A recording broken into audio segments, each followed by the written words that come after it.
In diesem Video möchten wir mit euch teilen, wie wir bei uns erfolgreich Rosenkohl anbauen.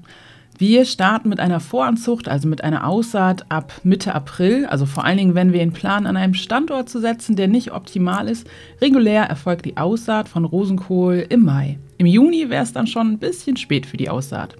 Ausgesät wird bei uns in Aussaaterde und später, wenn die Pflanzen größer sind, werden die in größere Pflanzbehälterchen reinpikiert und beim Pikieren setzen wir die Pflanzen auch schon etwas tiefer, bis zu den Keimblättern. Von der Aussaat bis zum Pikieren dauert es ungefähr 2 bis 3 Wochen. Der Rosenkohl braucht eine Keimtemperatur von ungefähr 15 bis 20 Grad und bei der Saattiefe sind wir beim Rosenkohl ungefähr bei einem halben bis maximal 1 Zentimeter. Wenn es dann Zeit ist, die Pflanzen in größere Pflanzbehälter zu pikieren, verwenden wir als nächstes Komposterde. Eine Direktsaat ab Mai ist natürlich auch möglich. Wir bei uns machen das nicht, weil wir einfach einen hohen Druck an Schnecken oder auch Tauben haben. Und über die Jungpflanzenanzucht haben wir die Möglichkeit der Selektion. Also wir können uns direkt die schönsten und vitalsten Pflanzen aussuchen und die dann ins Beet setzen. Gerade wenn man Saatgut gewinnen möchte, ist das ein wichtiger Schritt. Damit der Rosenkohl hinterher richtig gut in unseren Gemüsebeeten wächst, ist einiges beim Standort zu beachten. Das erste ist, er muss wirklich sehr, sehr sonnig sein und der Rosenkohl braucht viel Platz. Bei einem Beet von einer Beetbreite 1,20 Meter, 1,50 Meter können wir nur 2 Reihen setzen. Wir haben einen Reihenabstand von ungefähr 60 Zentimeter und einen Pflanzabstand von 40. Die Pflanzen werden wirklich hoch und groß und sie brauchen ihren Platz. Aber nicht nur das, auch der Boden ist wichtig. Rosenkohl ist ein Starkzehrer und bei uns heißt das, wir arbeiten mit Kompost, mit Kleedünger und auch mit Urgesteinsmehl. Mit Pferdemist arbeiten wir beim Rosenkohl nicht ganz so gerne. Wir haben den Eindruck, dass die Kohlfliege davon besonders angelockt wird.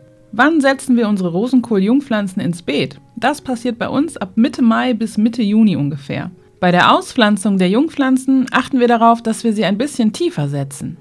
Und dann gibt es noch ein paar Gemüsepflanzen, mit denen der Rosenkohl sehr gerne zusammensteht. Und das sind Erbsen, Gurken, Sellerie, aber auch Spinat. Es heißt, neben Kohl steht er nicht so gerne. Wir hatten ihn letztes Jahr neben Winterwirsing stehen mit einem Abstand von ungefähr 60 cm oder 70 cm. Das hat wunderbar funktioniert, das war kein Problem. Wir hatten es auch so aufgebaut, dass es wie eine Treppe ist. Der Winterwirsing vorne und dahinter der größer werdende Rosenkohl. Was für den Rosenkohl auch wichtig ist, dass er genug Feuchtigkeit hat. Deswegen achten wir hier besonders darauf, ihn zu mulchen. Beim Anbau von Kohl oder auch Rosenkohl ist es hilfreich, mit Gemüseschutznetzen zu arbeiten. Also diese Schutznetze, die sehen bei uns immer aus, so ein bisschen wie Planwagen. Ihr wisst, was ich meine. Es können Schädlinge auftreten, wenn wir ohne Netz arbeiten. Das sind vor allen Dingen der Kohlweißling, der Große und der Kleine. Da haben wir dann die Eier und die Raupen. Und auch die Kohlfliege kann ein Problem darstellen. Wir haben noch was ausprobiert und zwar eine Mischkultur, das war nicht verkehrt. Wir haben es eindämmen können und mal ohne Netz gearbeitet. Was haben wir gemacht?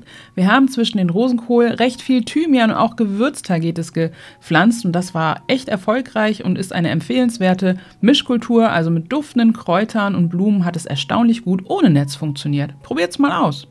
In der Hauptsaison, also August, September, gehen wir her und düngen nach. Dafür verwenden wir einen Flüssigdünger, gerne eine Jauche, zum Beispiel eine Brennnessel oder eine Beinwelljauche. Es geht aber auch einfach ein Gemüseflüssigdünger. Schaut mal in unsere Infobox unter dem Video, da haben wir euch was verlinkt.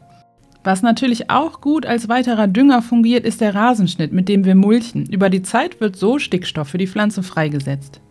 Um die Ernte zu verfrühen, kann man ja die Spitze vom Rosenkohl kappen. Die Röschen werden dann regulär etwas größer. Bei uns machen wir das nicht, denn unser Rosenkohl, der überwintert. Der bleibt die ganze Zeit im Beet stehen und wir ernten einfach nach Bedarf.